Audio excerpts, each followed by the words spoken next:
Audio's up. All right. So welcome back. It's good to be here with you. This is our dialogue portion of the service, and Dave wanted to show you again our banner. We kind of like that banner. I like that banner. Thanks to Daniel Wright of Created Right. He designed that for me. He designed another one, which I'll unveil for the tent, Sukkot tent. Where's that located at? He is in South Carolina. Oh, Daniel Wright. So anyway, thank you, Daniel. And we're here with you today to kind of maybe discuss a little bit about the class. I know that the stories that we tell when we talk about the Joseph saga, everybody knows this story. I mean, it's a known story. How many times can you tell it, Ross? How many times can I tell that story? But every time I read it, every time I tell it, it moves me. I think it's one of the most incredible stories in all of literature, ancient and modern. And we can associate with different elements of it in our normal lives, but it really in particular, I think, has so much to do with the prophecy. So what are some of your thoughts about the class today? Was it too repetitive? You already know the story. I mean, it's like telling the story of the Titanic. If you know the story and you read the story and you read the story and you get those little insights, after a few times, like you do when you go back and read something, you go, I didn't look at it that way before. Right. One of the things I did was that I went and I looked at some archaeological stuff and evidence that they found Yeah. in the last few years. And apparently, the Pharaoh was, and this relates to Joseph, the Pharaoh was Pharaoh, but you had, up and down the Nile, you had governors or chieftains of each town. Yeah, government. Yeah, but they reported to the Pharaoh, but it was different than the way we think of it. They were kind of autonomous. They had their own money, their own everything, and the Pharaoh wasn't necessarily all powerful at the time. But when the famine hit, then they had to buy their grain from the Pharaoh. And the Pharaoh ended up being the wealthy one and the powerful one, and that was all because of Joseph. Joseph had gotten him to buy. Got him in the situation to put all that grain up, and They acquired it. if you acquire all that grain at a low price, because there's plenty, and then when it's not, and then you sell it at 10 times the price, well, you're going to end up being pretty rich. I mean, that's entrepreneurship. So, according to the archaeological thing, that's the way it pretty much happened, and the Pharaoh, at the end of the famine, was the most powerful person in Egypt because he had all the money. And famines weren't that uncommon, I understand. But that one was a big one, and they had writings from the scribes of the different governors, if you will, of the different towns about the cost of doing business, of feeding the people. And having to buy the grain from the Pharaoh. And so that was a different take, a different perspective. It just so happened that Joseph was put in that right place. And after it's all over and said and done, the Pharaoh's powerful and everything. Joseph is powerful. And that wise. was where... And wise, because he had to disperse all this stuff. Well, Make that's it last. He had to come up with the plan. That's the plan. and they went into that too on the archaeological thing about how they found a scroll of one of the I don't know what you call him, Scribes. leaders. Not a scribe. He was like a construction, not project manager, if you will, of a certain segment, and they would go get stuff for building things, and they actually had to build the granaries, and then they would stock the granaries and the whole 9 yards. So he had a whole mechanism of people set up to do this. And that got into part of that of how do you communicate with these people? And it goes into Joseph is somewhat credited with a better writing system. Okay. Because if you tried to communicate with people in hieroglyphics, it'd take a wagon load of hieroglyphics just to communicate simple things. Yeah. So, I mean, there's a whole lot more to Joseph when you start digging into the archaeological Yeah, part. I think your point is basically, as Ross's point this morning was that God ordained all this, Right, and look, you're pointing at all the little intricate of his details power. had to happen for this to happen. Right, you and, know? and he, Yeah. how powerful he was Yeah, to be able to have all these people in command. Jehovah made it.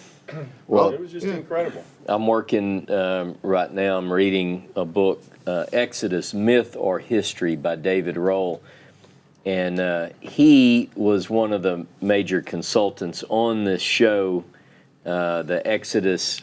What was it called? I'm trying to. That is a heavy book, isn't it? Yeah, it's heavy. Feels good too. I can't, I know. I Anyway, know what you're talking yeah, it's Patterns of Evidence, the Evidence. Exodus, and so David Roll ascribes to what's called the New Chronology, and he puts forth a pretty solid case, in my estimation, of aligning the biblical stories with the narrative that archaeology brings forward. And one of the things that he points out, I tend to think of famine as it's the crops just won't grow because the sand, it's just a blight, it's a desert. Yeah, because you kind of seen that. Yeah, that's my mental No picture. water. Okay. But one of the theories, and it's backed and supported by documentation according to this new chronology in that time frame, that what actually preceded this famine was very extreme high levels of flooding from the Nile, Ah, which caused an inability to plant crops in the flood zone. They became flooded, so it's at least according to his theory. And I tell you, I'm not finished with his book yet, but I'm buying into a lot of what he's selling oh, here. okay. And so, but there are a lot of details, like you said, John. There are a lot of backstory. Who was the Pharaoh? There is a common theory among some people. In a nutshell, modern academia says that none of this stuff happened because during the time of Ramesses, you're too late. In other words, for instance, when Catherine Kenyon excavated, what do you need? When Catherine Kenyon excavated Jericho, she put the conquest years before Israel would have been in the land, according to that. Man, when it goes out, it goes out. Is it out? Okay. So, All right. Well, do we have more about it? You want? oh yeah, no. I'm just since we've been making a good story of these batteries, we told No, our but I'm public. asking, is it No, out it's now? gone. I got to get. Okay. It- Well, do I need to wait? We'll just. Well, I mean, they can still hear you through this microphone. Okay. All right. So I'll tell you what's going on with the batteries. John found some lithium batteries. I don't know if they'll do before- product placement. Yeah, we're going to do a commercial for lithium batteries right now. I know it's Shabbat, but after Shabbat, That, when you can that spend bunny money, thing. Yeah, well, no, that's what go I'm buy saying. these batteries, because before we bought this battery, we were changing batteries from my microphone every Yeah, 2 almost weeks, week and a once, half. week and a Yeah, half. just to make sure they never did like this. Just Yeah. go out on y'all. These have been going for what? This is probably 5 weeks. 5 weeks? No longer than that. Is it longer? it's Let's say maybe 10. 6. Yeah, 10. 10, Between 15, 6 and 10. 20 weeks. It's been a year. I These quit batteries counting. last for a year. I quit counting. Gave up. We gave up. So we're going to put these batteries, not to change the subject, we're going to put these batteries in there. All right. And Give me some fresh now we have a batteries. record when I put these in there. The day after your birthday. Yeah. No, video record. So it's working now. We ready? Okay. Yep. Okay, good. You good? Okay, so just to let you know, That was a commercial break there. there is evidence I would encourage anybody who is interested in the sojourn in Egypt, as well as the Exodus itineraries, to read 2 books right away if you're really into this. And that would be Harel's book, which is a little bit difficult to get, and it's hard to get through that first section. Look, I read this stuff and love it. I do this for a living, and it was a hard read. It just wasn't as compelling in the first section.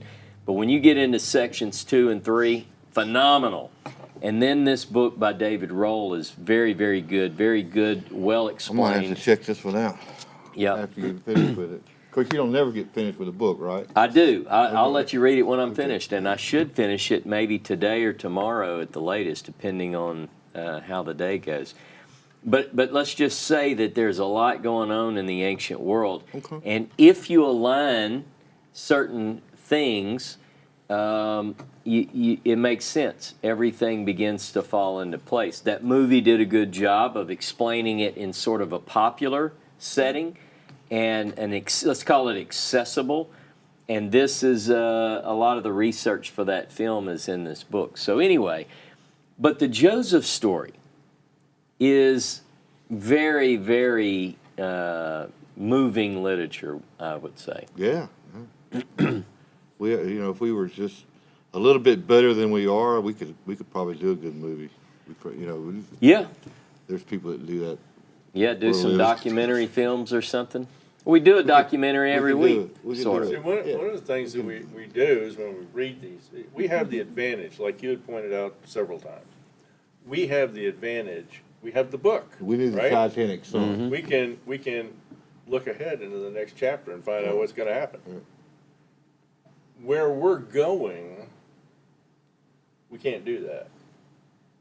There is no next chapter that we can look at and go, oh, I know what's gonna happen. We don't know, we know You what's read my notes. supposed to happen, we don't know how it's gonna happen, exactly when it's gonna happen, what the conditions are. We don't, it's like, the creator's going, well, if I tell them everything, they'll get bored. They gotta leave something out there. We don't know when Joseph and Judah are gonna get back together. We know it's gonna happen, but we really don't know when is that point when Judah comes forward. You're speaking in the future. Yeah. Okay. Where Judah comes forward and goes, man, Joseph, I really missed you guys. Glad you could join us. We don't know when that is. That's not Yeah. there. It's not in the script. My question is, will we recognize it because we have these, will we recognize it when it happens? We'll I mean, well. Who it's are like, you? it may be an wow. aha moment. Yeah, Well, the question is a good question. Can we, with any degree of certainty, based on a close study of the historical narrative, in association with the prophetic scenarios, can we somewhat map that out? That's the question, and that's what I want to do. It's what I tried to kind of begin to draw certain comparisons. In other words, right now, if somebody says, look, I really think I'm Joseph, according to the narrative, that person shouldn't run down to their local Chabad Right, and right, go, right. Ani Yosef, I'm your brother. Ready? Because there are criteria that must be met. There's an order, there's a sequence. I think that there are things that we can correlate prophecies and history and begin to put together, if you will, a template. Use the same template. Like Vicki points out, I'm fascinated by not Joseph himself, but the underlying story of a family separated by jealousy and then reunited. Right. If we take that raw template that is used in the Joseph saga and we put it here, like move it from antiquity into the modern day, can we find certain points of congruence in the modern day versus the ancient world, and then how do those prophecies set in? Because we really hadn't dug in too deeply into the prophets yet on this. We might or might not recognize it when or before it happens, but with this story, hopefully we'll be able to see. We might have an aha moment at some point. I say we. Yeah. I'm talking. Could be Those us, people that but study it could be scriptures, yeah. it could be many generations from now. Yeah. Well, the way it's going, if you take a look at 100 years ago versus today, and you look at all that's happened and the reformation of Israel Yeah. and Judah returning to Israel Right. and all of that, which hadn't happened for Right. Hundreds of Some years. people said it was never gonna happen. Well, exactly, and it's happened. There are certain things that are saying, "Hey, it sure does look like we're moving in that direction." And yes, there's the pattern that we learn in the scriptures is the same thing repeats itself Yeah. over and over again. Now the details when things repeat may be a little bit different, Right, Yeah. right. and so I don't think we know. We don't know what the details, or we know what to look for, we know what to expect, but we don't know the details. Right. And the devil's in the details. Mm-hmm. Well, I'm gonna back up a little bit. 'Cause Maybe I you- shouldn't have said it that way, but No, no. Kind of like that. I like how you started with Cain and Abel. I like how you course started you your, did. your teaching there, and then it moved into Joseph and Yeah. so forth. But you know, Do you My- see that too, Dave? Where Yeah, it's oh, yeah, almost yeah. like a. yeah, It's not the same story, but it's similar. that plus the Cain and Abel story. I look at it as a baseless hatred story.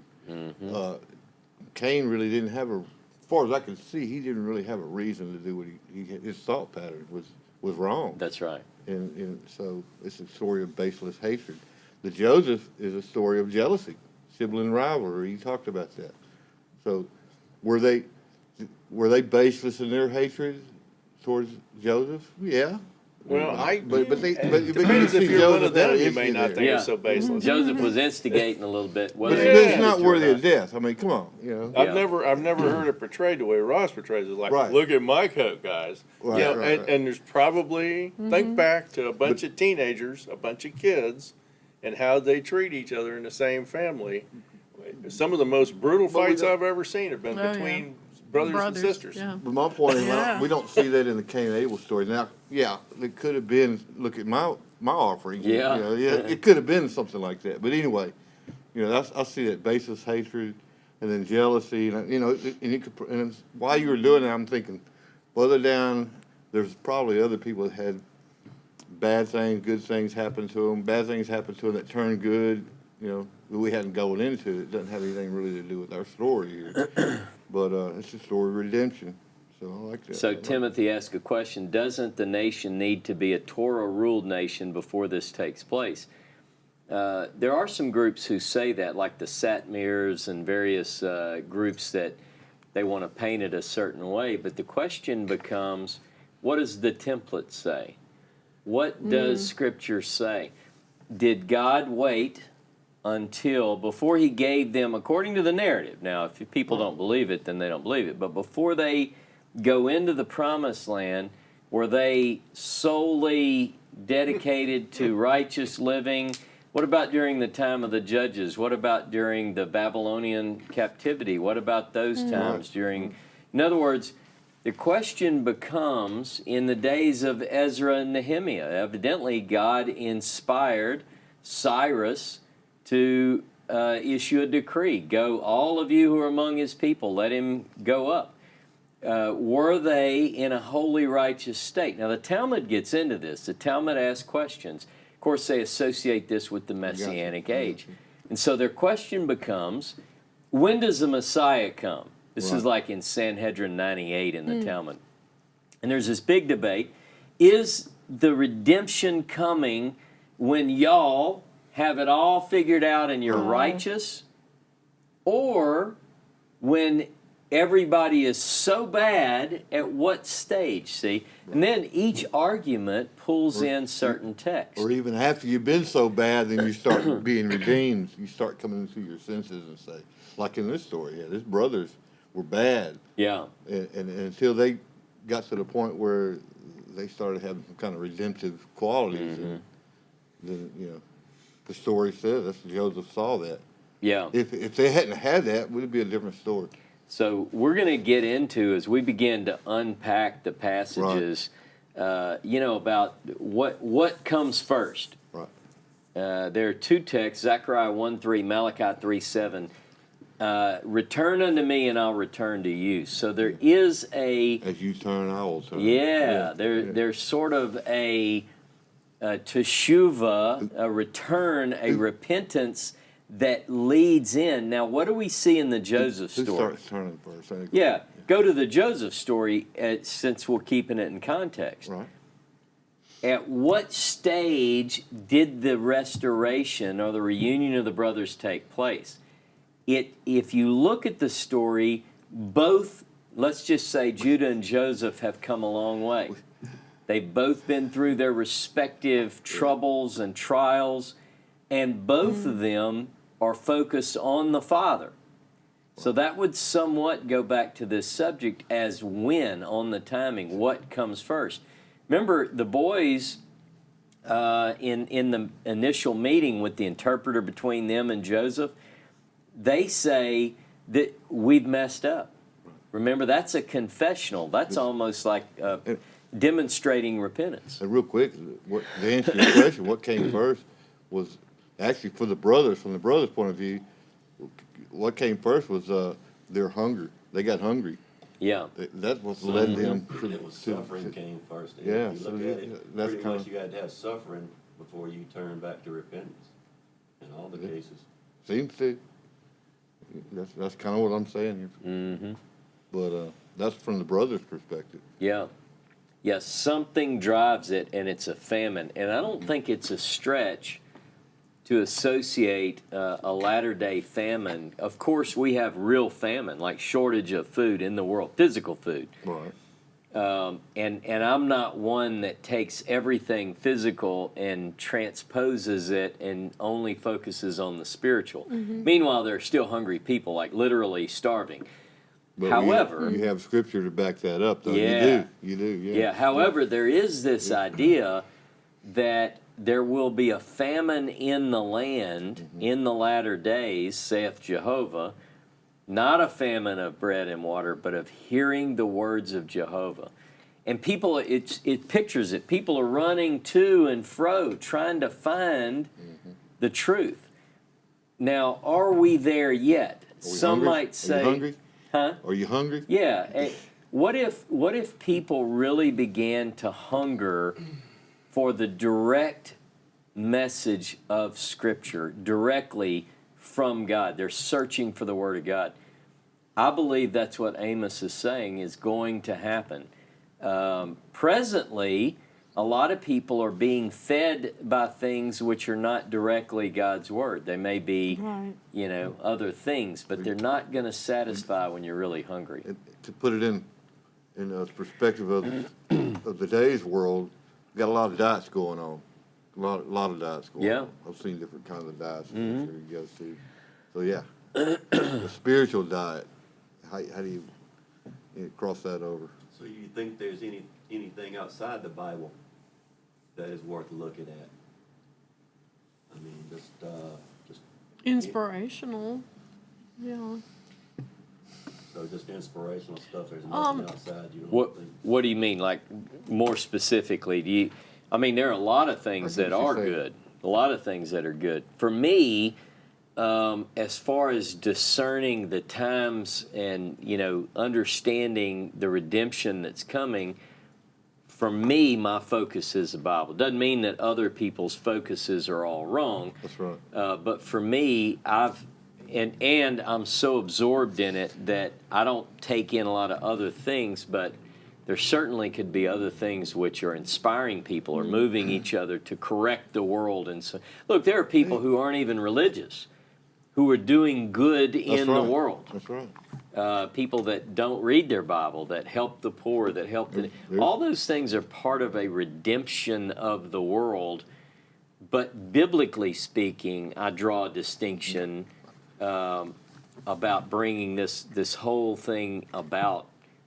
That's my view. But So kind of like a Cyrus. I mean, God has people outside of oh yeah. that, Yeah.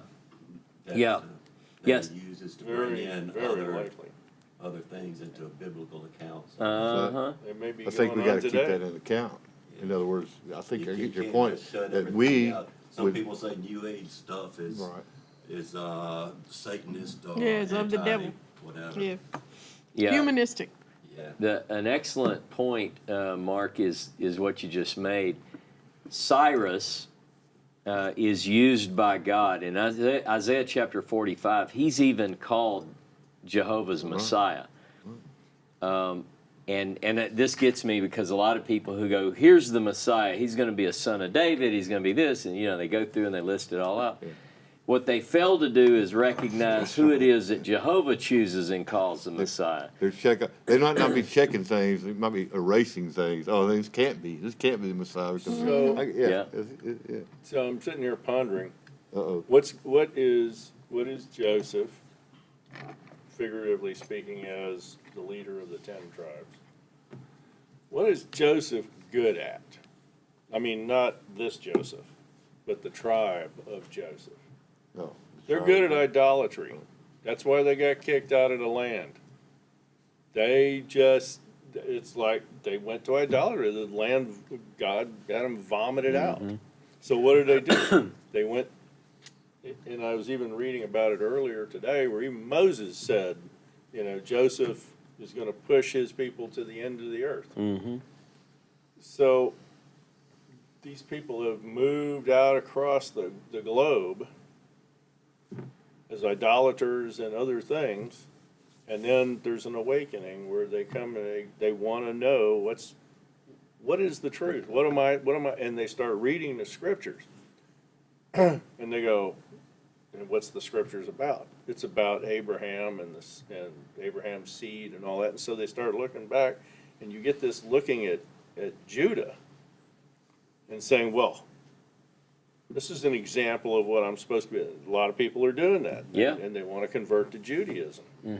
But if you go over to Israel, there's probably not many of Joseph's tribe that are living in Israel. There's probably some, but there's probably not many because they're all over Europe and the Americas and Orient and all kinds of places, the ends of the earth. So as they awaken, they start looking at the scriptures. All of a sudden, at some point in time, they're going to go, well, I'm not Judah, because when you go to like Passovers and things with Judah, they have a lot of things that they do because they're historical for the family of Judah, for the tribe of Judah, that don't relate to Joseph. So it's like some things are like, well, that's nice. Like, lighting Shabbat candles and all that. That's not in the scriptures. So what Joseph is doing, I think, is starting to look at the scriptures and going, well, what am I supposed to be doing? And it's not the same thing as what Judah's doing. Allegories doesn't always match up perfectly, but in this story, Joseph, and that was one of my questions. Does Joseph know he was lost? I mean, because in this story, from the brother's point of view, he's lost. He's not anymore. But I mean, from his point of view, he knew who he was the whole time. He probably knew he was And in deep trouble. He knew he wasn't lost. I mean, so He wasn't in good shape for a long time either.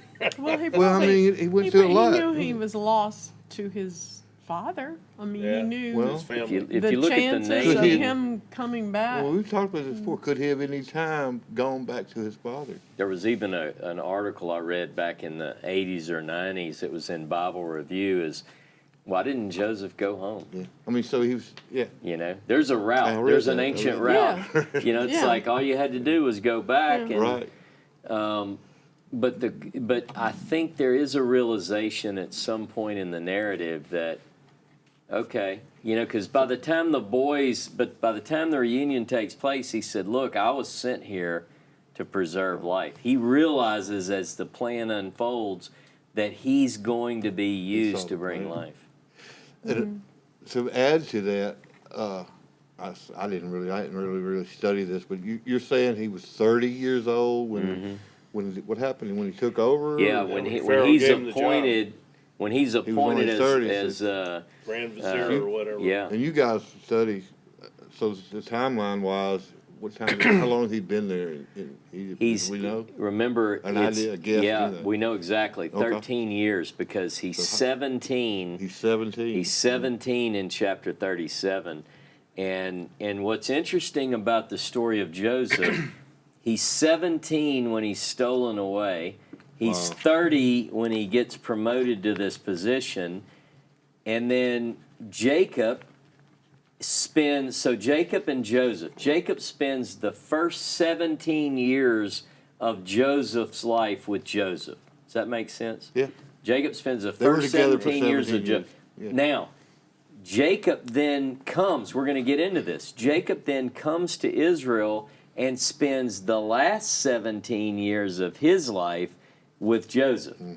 So there's a total of 34 years where Jacob and Joseph are together. What does that mean? It's just a little Okay, bit of no. trivia for you. But there is It's a interesting. symmetry there.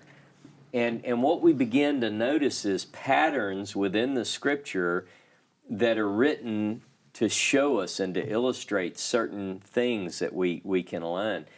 Now, I think that even though all the details don't line up, the history Yeah, and the yeah. but generally we can learn specifics. In fact, when we get into the blessings of the tribes by Jacob, these are things that are said to be for the last days. And there are things in there that are going to be essential in understanding. Remember now, what we see happening in Genesis is two tribes rising into prominence, Judah and Joseph. Those same tribes are going to be used throughout. In the Exodus story, even when the spies go out, Ephraim, one from Ephraim and one from Judah, are the ones who bring back a positive report out of all the 12. So the biblical writers are trying to tell us, watch these two, and then by the time you get into the prophecies, you really see those two become very, very prominent. Doesn't mean the others aren't important. Doesn't mean they're not part of the family. It just means that these two are going to be used. 1 Chronicles 5. Judah has a very important role. Joseph has a very important role. Together, they bring in all of the family, and the family as a unit is what reaches the ends of the earth, I think. Yeah, each one of these brothers had their own particularities and personalities. We saw that in the part of the story where they're trying to get rid of their brother from jealousy. Yeah. Basically, they wanted their father's love, and he was getting all the love apparently. Now, So, yeah. that jealousy, Yeah. it also shows up in Isaiah chapter 11. And we're talking about the Messianic age. It says, let's Provokes go the there. jealousy. Look at Isaiah 11, and just to see that these traits are used, they don't just disappear. I mean, Yeah. Isaiah 11, and look at verse 13. I'm just reading out of context, but Ephraim's jealousy or envy shall cease, and Judah's harassment shall end. Ephraim shall not be jealous of Judah, and Judah shall not harass Ephraim. Now, you start to get pictures. Now, who's jealous, who's envious, who's harassing? This is all stuff we're going to have to unpack with a dry erase board, because Right. what we have here are some very important details that have to be mapped out, because we're dealing with Hebrew parallelism and And but it could be clues, yeah, but clues. Yeah, it's exactly what it is, and I think which falls in the line of way markers and stuff along the Yep. path. You know, it's kind of we if you have the ability to see that, and we were talking about the future, we might not know them now. We might not recognize them 100% now, but maybe in the future it'll be more clear, We just have to clearer. be would be careful, right. because just like the archaeologists, they give us the whole story of Egypt. Yeah. And like the one said, well, you know, we get this little scrap over here, and we get this little scrap over, and we fill in the blanks in between and make a whole Right, story. right. And that may not be the whole story. well, we people got- do that with the Bible. Yeah. Well, I understand. And it's like being a detective, and you come to the wrong conclusion because you stacked up what you thought the facts wrong. Right. So. How many of you gotta have be careful. ever, here and online, how many of you have ever put up a fence? I remember as a young boy growing up in the country having to help put up a fence. And the way you do this, the way I was taught, Right. you know this corner of your property and you drive that stake in the ground.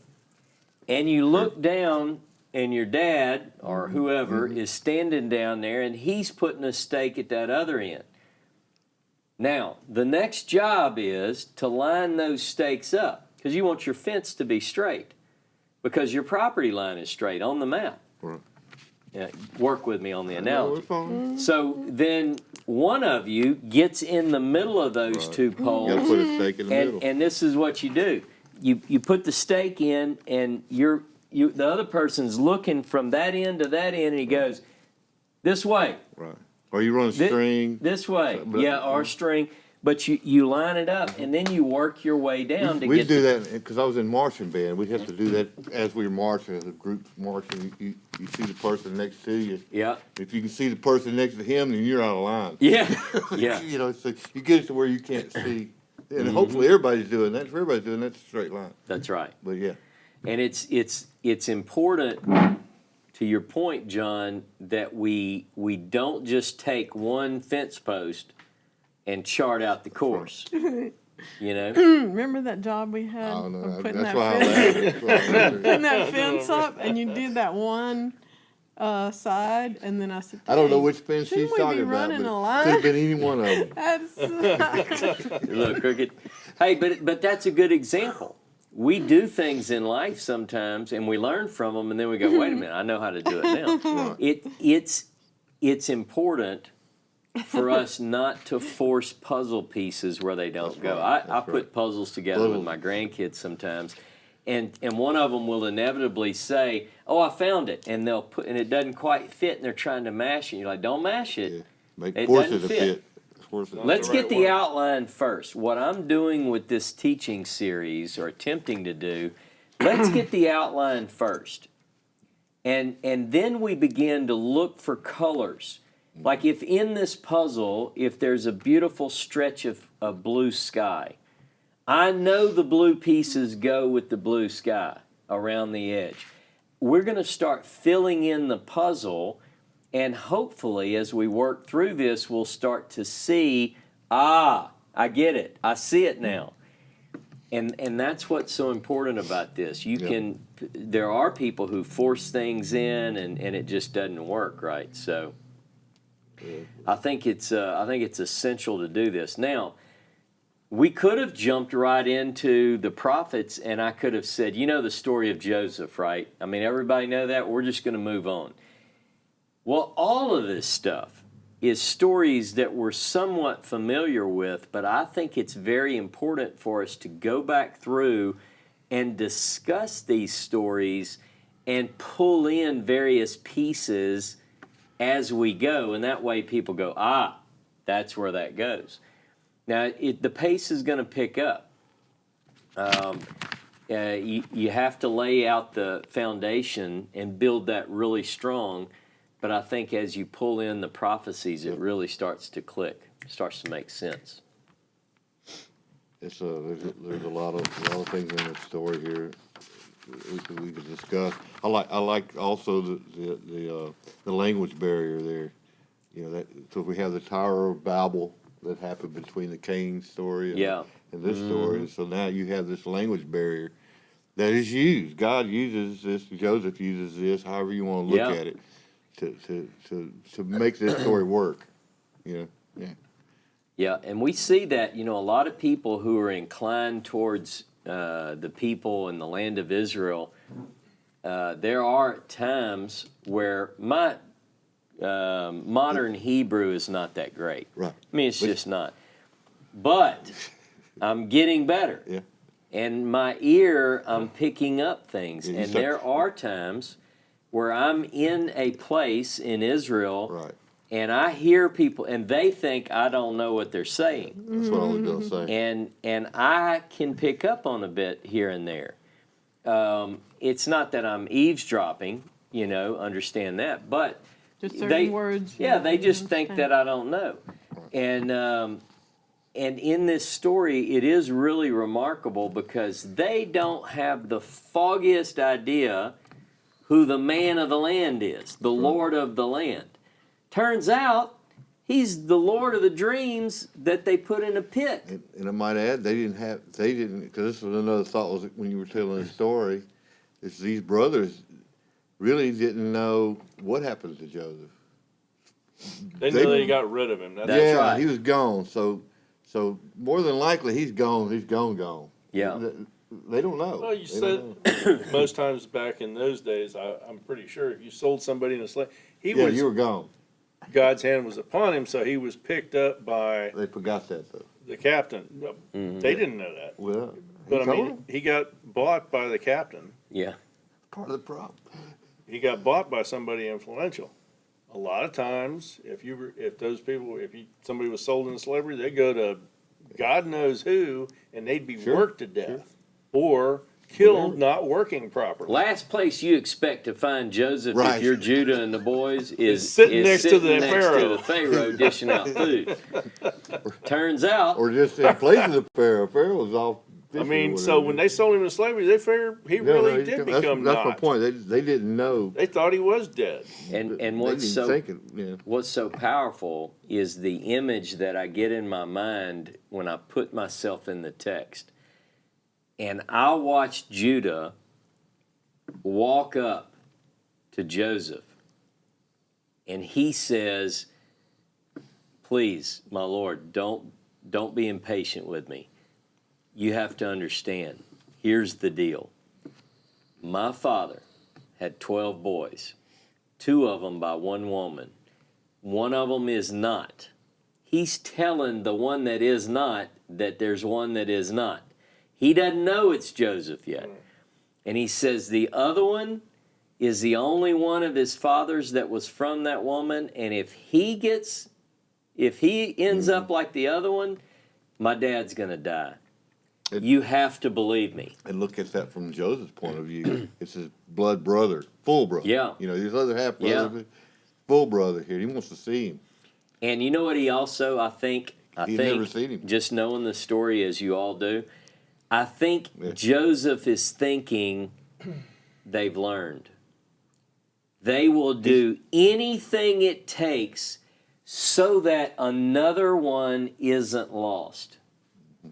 He recognizes that they have come to a different place, a different season in life. And I guess he has to trust these brothers that tried to kill him, sold him into slavery, put that trust in Benjamin being, I guess Well, his I think brother that's wouldn't why know. he tested He kind of had He the tested cards. him, there. yeah, He had otherwise- the cards there, but anyway, he's still having to trust them. What if they show back up saying, he's gone too? Yeah, yeah. What would he have done? It's almost like he has to come to a place where trust is I developed think he again. finally learned that in the story. I think And- that's and- what the story is. He finally got it that God's in control. here. Yeah, and Really he is. tested him a little bit before, you Yeah, know. yeah. But it's real powerful as you read it, and I just kind of glossed over it. But read these stories. Read from 37 to 50 in Genesis. Which is why we've told this story in this class. We've had this class several times. Mm-hmm. This Joseph story, but it's still new and fresh. It really Yeah. is. So how many times we got to tell it? Yeah, I don't know. Enough as it takes. We'll be telling it until the reunion for sure. Because I learn something every time I reread Me too, the story. Dave. I see something different in there that I didn't see before or whatever. And Mm-hmm. it's like a puzzle. It's starting to come together, so to speak. Yep. But who knows?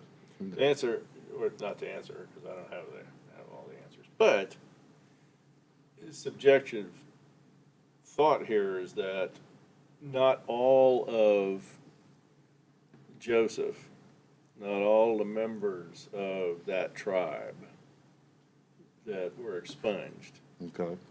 is going to come back. Okay. Just like it's never been all or none. Even when they all went to Zion, All right. you know, they were never all of one mind. Before they entered the land, they were never all of one mind. They were never all obedient and faithful. Yeah. They weren't all And still they alive won't either. be today when that happens. Vicky brings up a good point about when Joseph knows that they know that he's Joseph.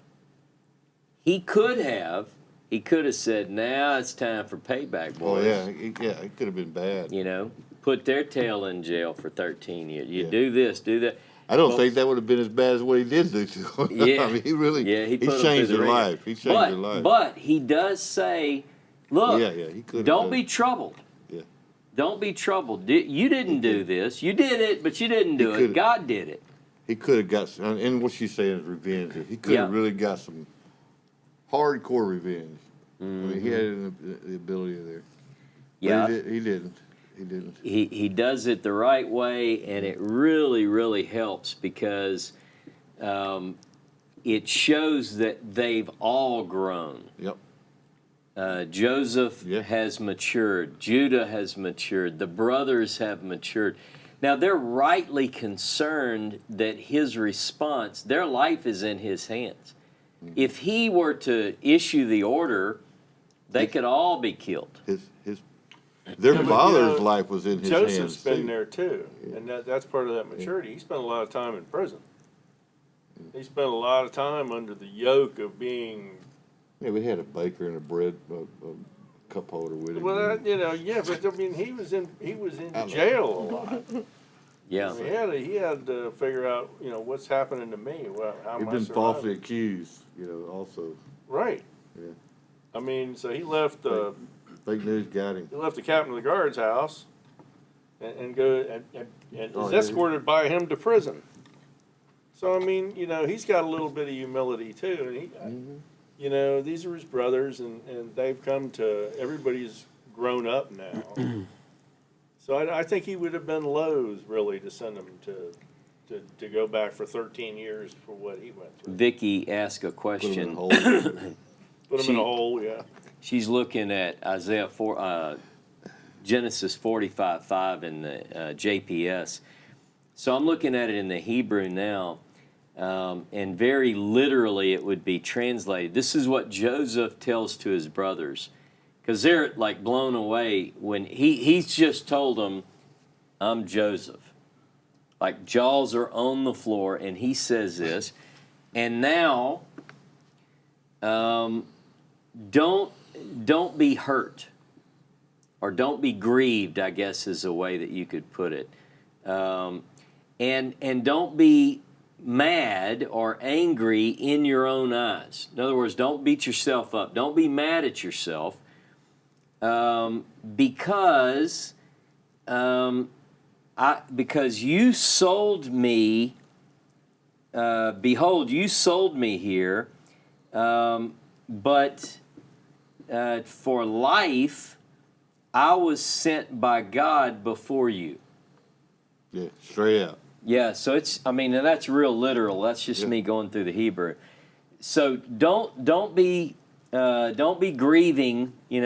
Stop, dry it up, boys, and don't be mad at yourself in your own eyes, because basically what he's saying is, because for life, to preserve life is why God sent me here before you.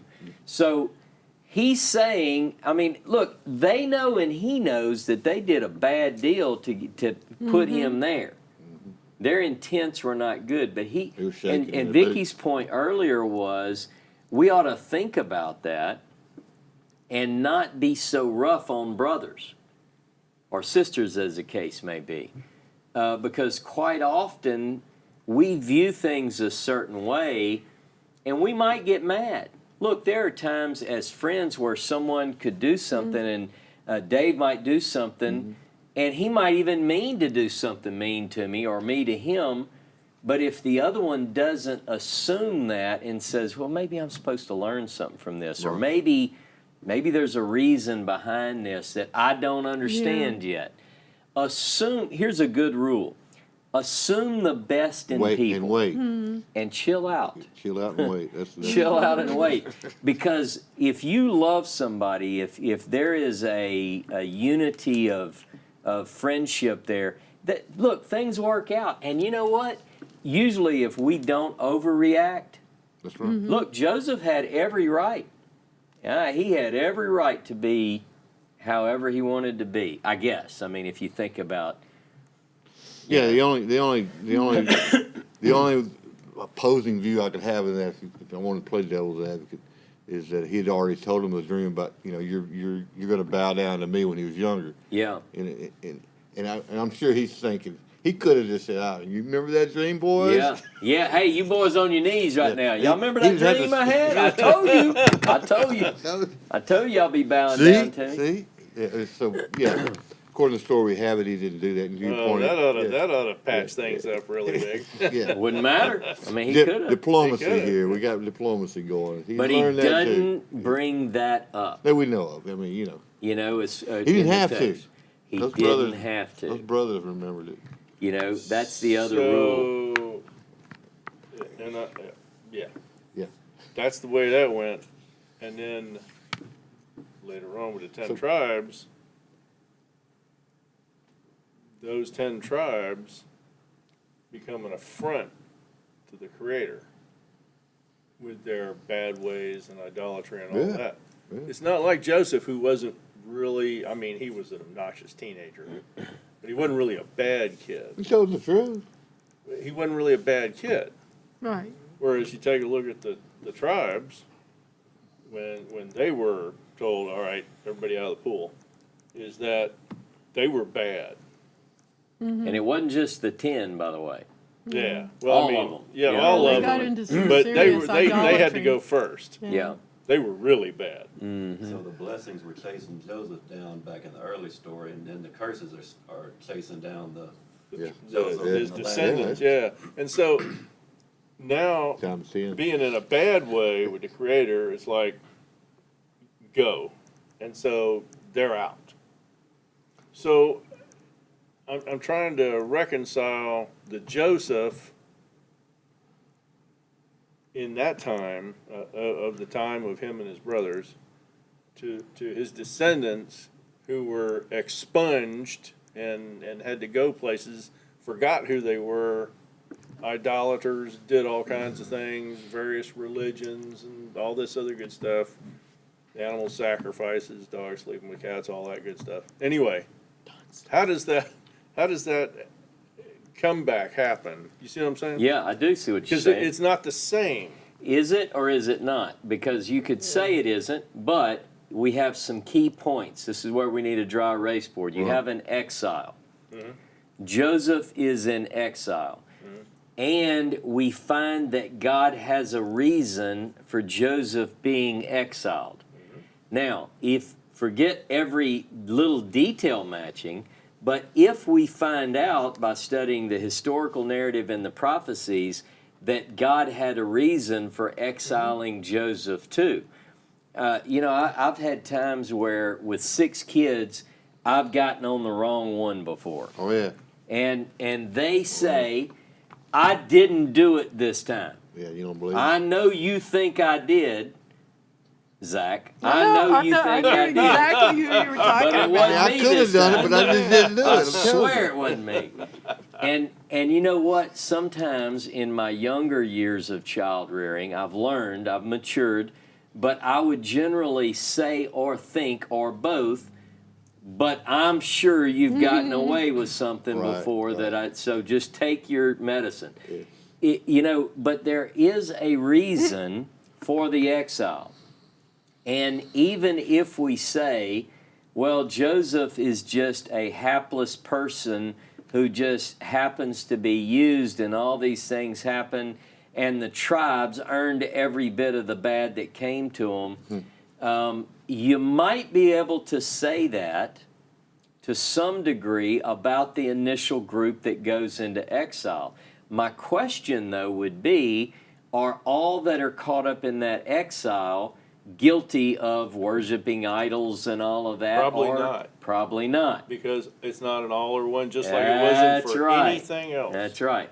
And So you got the what's 2 so children of Joseph in there. You got that. A lot of yes. stuff So going you have a group who is representative of the Joseph tribes, this group, and they are exiled and ultimately scattered. Look, the descendants of those people have lost their identity. They've basically, and we'll get into this in the naming of the boys and tracing Ephraim and Manasseh. Look, there are things which do correlate. To your point, yeah, you can be too strict with this, and that's why it can be a dangerous operation when you're doing what some people call shadows or types or whatever. And But not- but look more generally. So out of the 4 billion people that are on that side of the branch, if you will, maybe it is that the Creator looks into the hearts of each one, and those are the ones that get extracted and pulled out, Well, yeah. that become Look the at this- new Joseph. Look at the story of the prodigal Well, son. Well, yeah, When he and- returns to his heart, you Yeah. know, it's like And the that's heart is Deuteronomy key. 30. and we got to remember. The key is the Yeah, but the heart. prodigal son knew where he came from. Well, Joseph doesn't.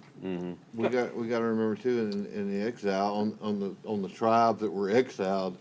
Not all of them were exiled out of each tribe. There was some that came in I think they're called what's the term for the ones I've hidden away, basically. A remnant? The remnant. There were some in those tribes that didn't get exiled. They came down and joined Judah. Right. Basically Benjamin and Judah and so forth. We So, I mean, say, yeah, I don't know if I can prove this or not. But probably in the text. we say that Joseph doesn't know who Joseph is. Right. We But he say does. that now. But what the prophets say is going to happen is that the Spirit of God is going to begin to wake these people up. Right. They're going to come to themselves. And you go, well, the prodigal son knew who he was. There was room. What's to say that Joseph, when the Spirit comes on them, that they're not going to know that they're going to know that they're going to know? Because Isaiah 44 says that. It says that he will pour his Spirit upon them. Who's he talking about? These that are lost and scattered among the nations. And they're going to begin to say, I am Israel. And they're going to ascribe the name of Jacob to themselves. Now, that wouldn't be, you'd go, well, of course it is, because they're Israel. No, these people don't know that. But they're going to begin to know. There's a deeper knowing. See, Deuteronomy 30 is prophetic. I've taught on this when I taught about the new covenant. In Deuteronomy 30, it says, when all these things happen to you, the blessings and the curses, they're not even in the land yet. They've not had the blessing or the curse yet. But he tells them, when you're scattered among the nations, look at that. Look at Deuteronomy 30. Look, this is so clear.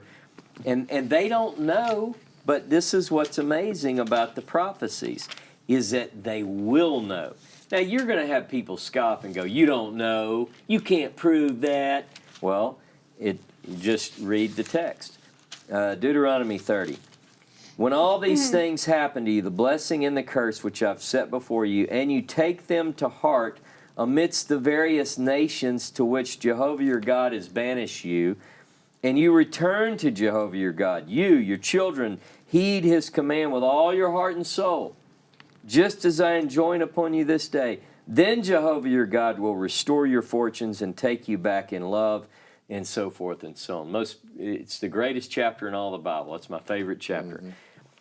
Because it describes a group which has been scattered among the nations. And when it says, when you come to yourselves, I think in a lot of English translation, Hebrew says, when you return to your heart. And Ross, if I could Yeah. interject here, you brought it out in Genesis 43:27, when Joseph asks about his father, his heart yearns for the father. I think this is the key. It's like those that are waking up and have this yearning Yeah. for the father. Yeah, it is. It's powerful. And don't forget, Tabor taught a class years ago called God's Dream. And in Jeremiah, which if you didn't listen to, I never go back and listen to my classes, so I don't know which ones, are better than others or worse than others. But I remember feeling especially inspired when I did the subject on Jeremiah's New Covenant scroll, because in that story, there's a remarkable understanding there that's communicated, and I think it's something that people ought to listen to, because when this group comes to themselves and wakes up, there is nothing that can hold them back. And that's the prophecy, is that they're going to return to their heart. They're going to yearn to be restored. Now, the trick is the timing has to be right. So there's some individual work that's going to be going on with Mark and John and Ross and Dave and Sherry and Vicky and Regina, everyone who's on here, Tim and Ronnie. And what happens is, at the right time, and so what I'm trying to do is not pick a date, but can we discern the times from the text, from the story? Has this happened first? Broadly, what goes first? Is this happened? Has this happened?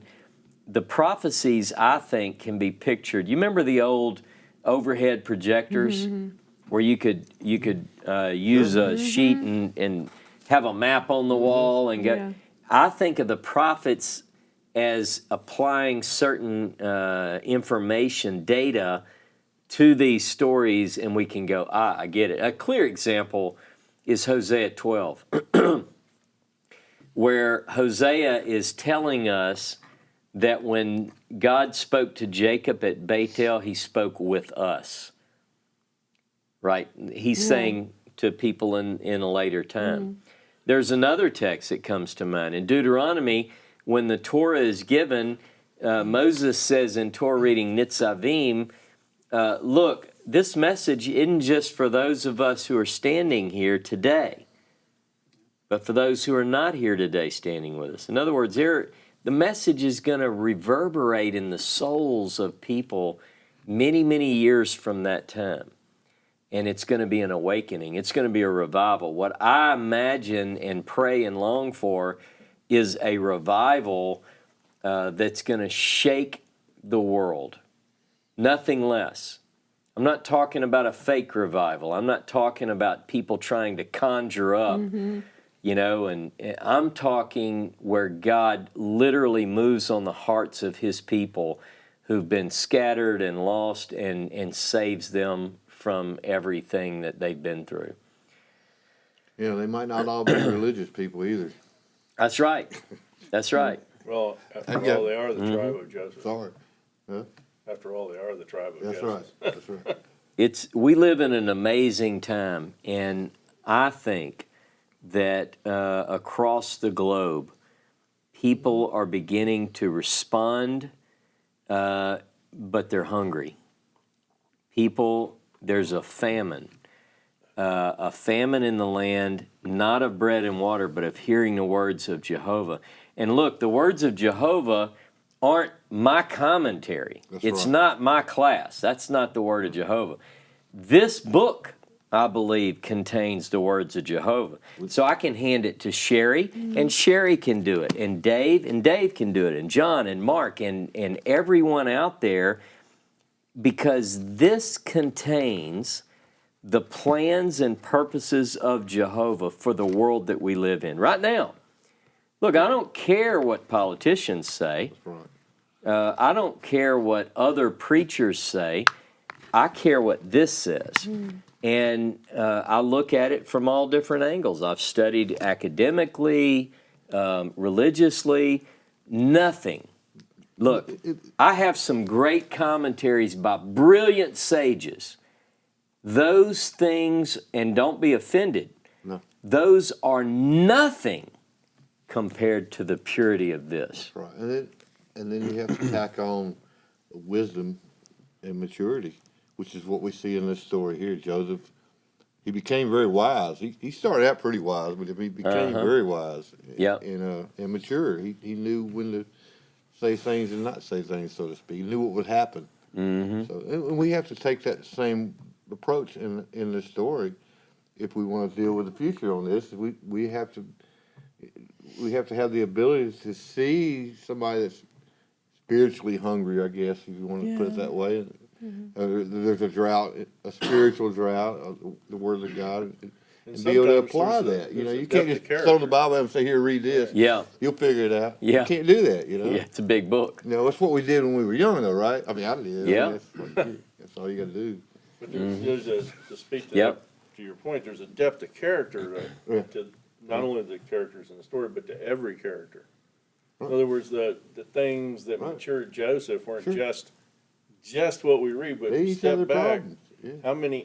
How many pharaohs were, we know a couple of them that were like executed to get them out of the way, so another pharaoh. You're talking about this boy from Right. Canaan, who's now the right hand of the pharaoh. I wonder how many in the pharaoh's court would have liked to have gotten rid of him. Probably all of them. So he's got to deal with all these But they wanted to real eat. world. Well, not at the time he was made in Right. charge. Yeah. He's got to deal with all these real world problems of now being this great leader in charge, and he's got all this baggage with him and all this other stuff going on. And he's married. I'm Right. sure there's some fun times there. And he's got 2 kids, and I'm sure there's fun times there. And so there's this whole depth of character of this man on top of everything he's been through and the mission that he has with God. So there's a lot of complexity to Joseph. And to your point, to all these characters in the story, they're not just words on a page. That's right. And I think, for me, I've been in love with this book since I was a little boy, and many of you have as well, boy, girl. But as we learn, as we grow, as we mature, I think it's important that we leave no stone unturned, that we really dig in. We're basically, like I used to use the slogan, ancient truth for a modern world. And I still believe that. I think that what we're doing is we're discerning ancient truths for a modern world. We're interpreting things in our day. We're not the first to do this. We have evidence of this throughout history. We have Daniel reading Jeremiah looking for answers. Right. We have text within the text where people are studying the words of previous prophets. We have examples, believe it or not, whether people are Christian or believe in the Christian writings, it doesn't matter. They were interpreting things in their world according to this book. Qumran, the Dead Sea Scrolls, where we have evidence of people taking the text of the Hebrew Bible and seeking to find meaning in their day. We're no different, we're no better. The question is, are we in the time of the fulfillment? I have a son who is in acting, and he goes out to do auditions. And the bottom thing that we've learned, because he's gotten some parts, is that whenever you go to try out for a part, the casting director is looking and saying, Mark is auditioning for this part. I had in mind someone not as good looking as Mark for this part. But can he work in this? Can he do this? And Mark would do the lines. Read the lines, Mark. And the director might say, now this time read them like you're mad at and there's this, take that image. Throughout the ages, this is like a casting call. The script for the redemption has been written. We are potential actors for the final play. Our job, if we choose to accept it, is to put together the best audition, and perhaps maybe, if the timing is right and the director chooses, we become the lead actor in the play. That's the way I view it. It may be a strange view, but I believe that throughout history, the script has been written. We're simply waiting for the final casting call. Now, in the unfolding of the redemptive narratives that are put forth in this book, there's a lot that has to happen. The clue that we have is that it will happen according to the script, and it will happen in the right time with the right people. So whenever the people are prepared and the timing is right, they take the script and walk it out. And that's what we're looking for. Learn your lines, Arlene says. That's right, learn your lines. So there are a lot of texts that we're going to go through. I've been teaching on this for a few weeks now. Some of the texts are thought of as pointing into the future, but they're really historical. A lot of people spend a lot of time on texts that are quote-unquote prophetic, but they've already been fulfilled. The question becomes, can we understand and discern from these writings that which is yet to come to pass, that which has already been fulfilled? Where's the focus need to be? And I think you'll be surprised at how easy it is to determine that. Based on a big clue is context and reading it for what it says. Which is right along with the, you quoted the Mission Impossible theme a while ago. If you choose to accept this mission, remember that? Yeah. I don't know if everybody had to go remember. Probably all of us. Yeah. But, I was looking for smoke to start. That's right. But I mean, is this an impossible mission? Can it be done? So that was the theme of that show, by the way, was impossible missions that they accomplished. Yep. Pretty neat. There's a lot that's possible. Yeah. And with Bezrat Hashem, with the help of God, all things are possible. And when we look at impossible, it would have been impossible for Judah to go back to the land that was promised to Abraham, Isaac, and Jacob. It would have been impossible for Judah to establish a foothold in that land. It would have been impossible for a vote to pass 33-13. It would have been impossible for the Jews to withstand 5 Arab armies which attacked them the day after they declared their independence. It would have been impossible in 1967 to stave off the Arab enemies that were trying to kill them and attack them. You can go on and on at the impossibles, but remember, with God, all things are possible. And don't forget this, whether Joseph was in a position of authority or whether he was in a jail cell, Yehovah et Joseph. Jehovah was with Joseph. He still did his job. And he did his job. And it was according to God's plan. You know, you've heard the expression, with God, it's a majority. And that's what we need to learn from this. So I think it's very important that that we look at these stories and we recognize that God intervenes in the history of man at key points to bring about His plan and His purposes. That's the incredible story. Look, a woman who can't bear a child, not impossible with God. We have 4 miraculous births recorded, almost, bam, bam, bam.